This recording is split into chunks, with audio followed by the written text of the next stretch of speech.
To know your way around the solar sector, it's important to know your way around the different types of solar technology. There are a few different approaches to harnessing the sun's energy. Some approaches use the sun as a heat source, thermal solar. The first of these is about as simple as it gets, solar water heating. Sun heats water. Water heats building. This is most common in high sun areas like southern Europe, Israel, and parts of China. Note, this is simply heating. No electricity is involved. But a second thermal approach takes heating even further and does generate electricity.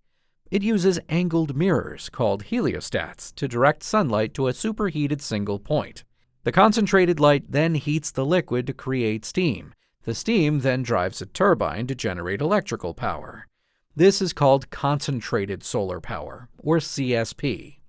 While only 1% of the global installed solar power capacity is CSP, there are several large-scale projects in operation, including the Ivanpah Solar Facility in California. However, most believe that CSP is falling further and further behind in cost competitiveness versus the leading approach, PV solar. PV means photovoltaic, photons turning into electrical voltage. This is the groovy bit-flipping phenomenon, the sun exciting electrons and creating electricity directly, no turbines needed.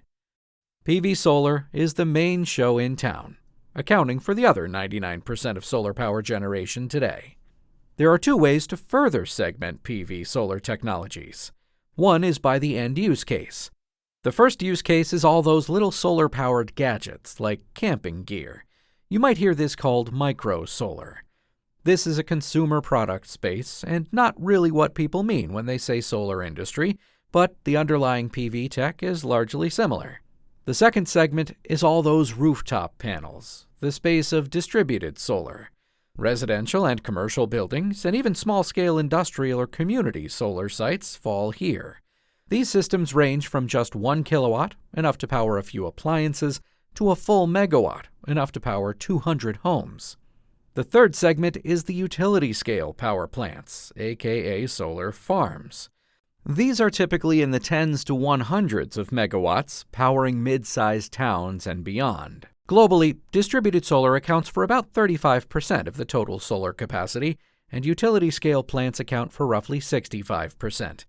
This varies, of course, by market. In the U.S., the split is closer to 20% and 80%. The second lens for subsegmenting PV tech is by the type of solar panel: monocrystalline, polycrystalline, or thin film. Mono is the premium version. It uses single, intact silicon crystals. These panels are pure black in appearance.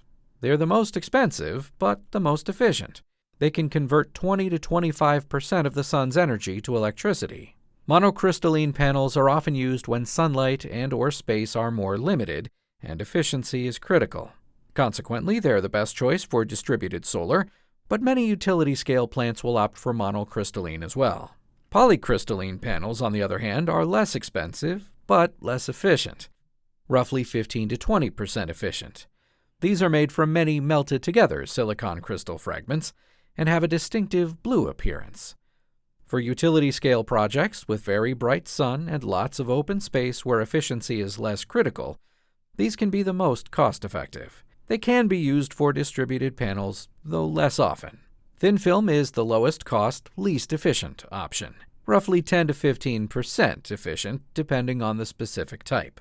This, as it sounds, is a film made of thin layers of semiconductors, different ones from silicon crystals. Thin film is the tech of choice for microsolar products.